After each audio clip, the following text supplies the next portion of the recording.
mission, your purpose, your breakthrough. But just as fruit doesn't appear the day after a seed is planted, neither does transformation. There is time for breaking ground, time for darkness, time for pushing upward, and then, only then, time for bloom. Too many people waste their growth energy watching others. They scroll, they envy, they shrink, they feel late to a race that was never meant to be a competition. But you are different. You understand that greatness isn't microwaved, it's marinated. It's cultivated in silence, in discipline, in persistence when no one is watching. Every setback you faced wasn't a delay, it was a teacher. Every detour carried a lesson. Every failure carved deeper roots. And those roots, they will support the weight of your future. Without them, your success would be hollow, easily shaken. But with them, you can stand, because you didn't just grow fast, you grew deep. So stay planted. Stop trying to jump timelines. Stop uprooting your progress to compare it with someone else's. Water your own vision. Feed it with truth.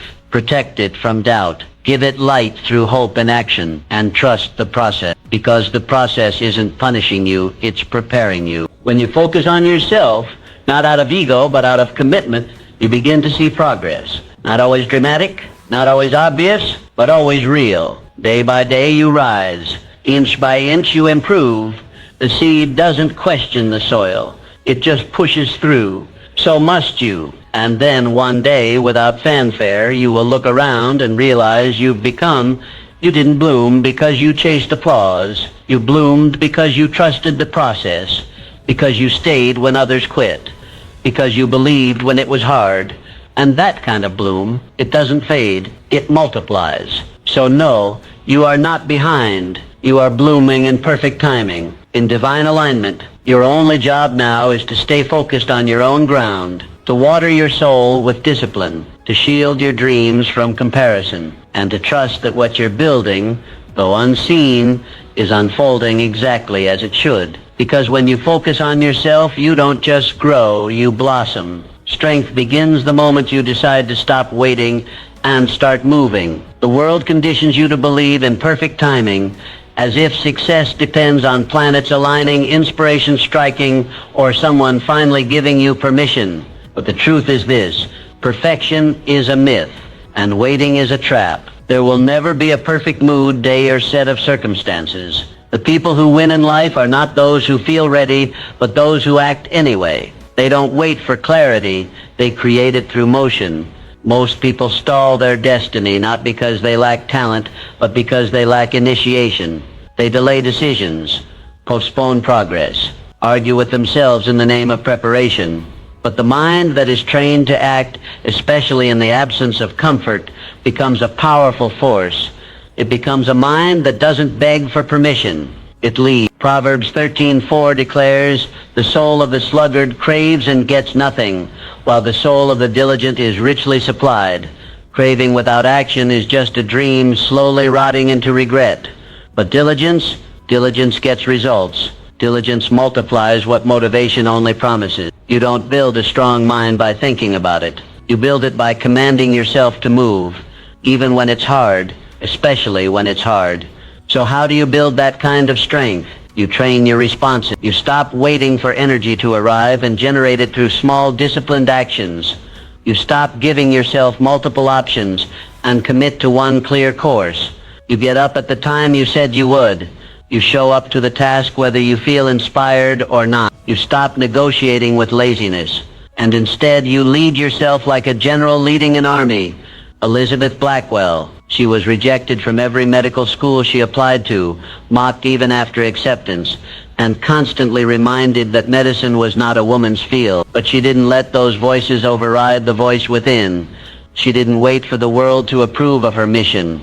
She prepared, applied again, and faced down adversity. In doing so, she became the first woman to earn a medical degree in the United States and opened the door for thousands of others. She didn't act because she felt brave every day. She acted because she believed her mission mattered more than her mood. And that's the difference. Strong minds don't obey feelings. They obey purpose. The more you move, the more momentum follows. The more you take action, the more energy flows into your body. Waiting drains. Movement fuels. So stop stalling, stop rationalizing delay. There is no ideal moment coming in the future. There is only now. And now is powerful when met with intention. Your future is not waiting for motivation. It's waiting for you to put your foot down and start. Command yourself. Lead yourself. Move your feet. Because strength doesn't come when the timing is perfect.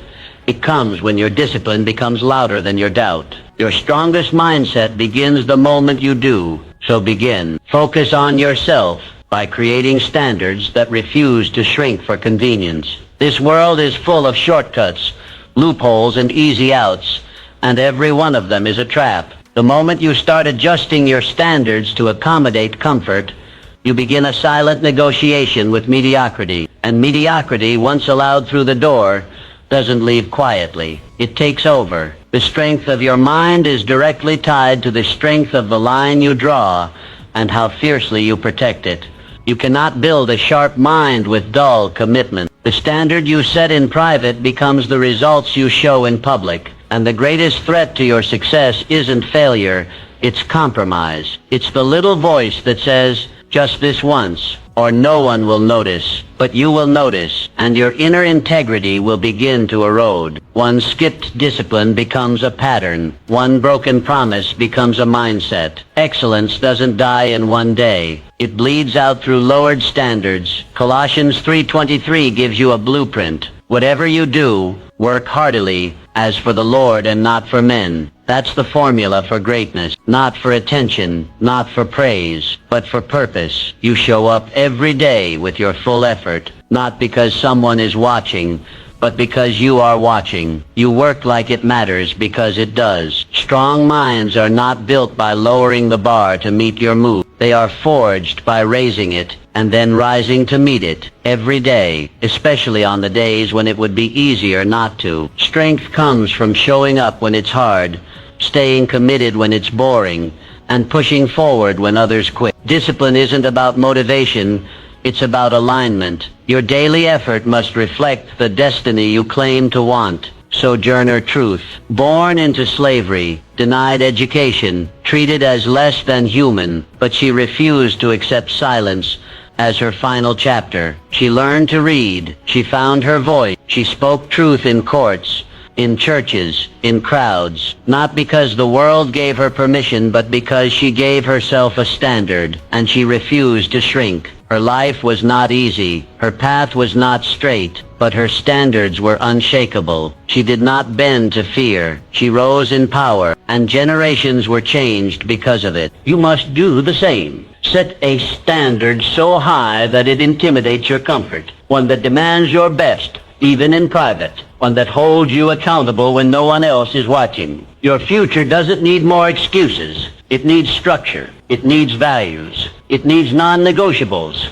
So hold the line. When others slack, stay sharp. When others drift, stay rooted. When the world says lower your bar, raise it higher, because the ones who refuse to shrink become the ones who lead. And if you can stay faithful to the standard, even when the reward is invisible, you'll find yourself standing tall when others fall. Excellence isn't earned in public. It's built in secret, brick by brick, choice by choice. So choose today, who are you becoming? Then match your effort to your answer every single day. Self-focus becomes strength the moment you learn to speak to yourself with the authority of a leader. Your life rises or falls based on the tone of your inner voice. Most people speak to themselves in whispers of doubt, complaint, and insecurity, and then they wonder why their lives feel small, chaotic, or powerless. But when your self-talk shifts from fear to faith, everything begins to change. The voice you use with yourself matters more than the voices you hear from others. Why? Because no one talks to you more than you. You are the most consistent speaker in your life. Your words shape your mind. Your mind shapes your actions, and your actions shape your destiny. That's why victim language is dangerous. I can't. I always fail. I'm not good enough. These aren't just thoughts. They're declarations, and declarations become realities. Mark 11:23 tells us, Truly I tell you, if anyone says to this mountain, be lifted up and thrown into the sea, and does not doubt in his heart, it will be done for him. Notice it doesn't say, if anyone thinks. It says, faith isn't just belief. It's speech. You must speak your power. You must declare your direction. You must command your focus. Self-focus doesn't stop at awareness. It evolves into articulation. You begin each day not asking what do I feel like doing, but declaring this is who I am. This is where I'm going. You command your morning with purpose. You speak discipline into your body. You speak vision into your spirit. Your internal dialogue becomes a strategic weapon. Ida B. Wells lived this power at a time when silence was safer and apathy was easier. She chose voice. She investigated injustice. She wrote boldly. She stood in rooms where women weren't invited and spoke with fire, not because the world welcomed her, but because she refused to silence herself.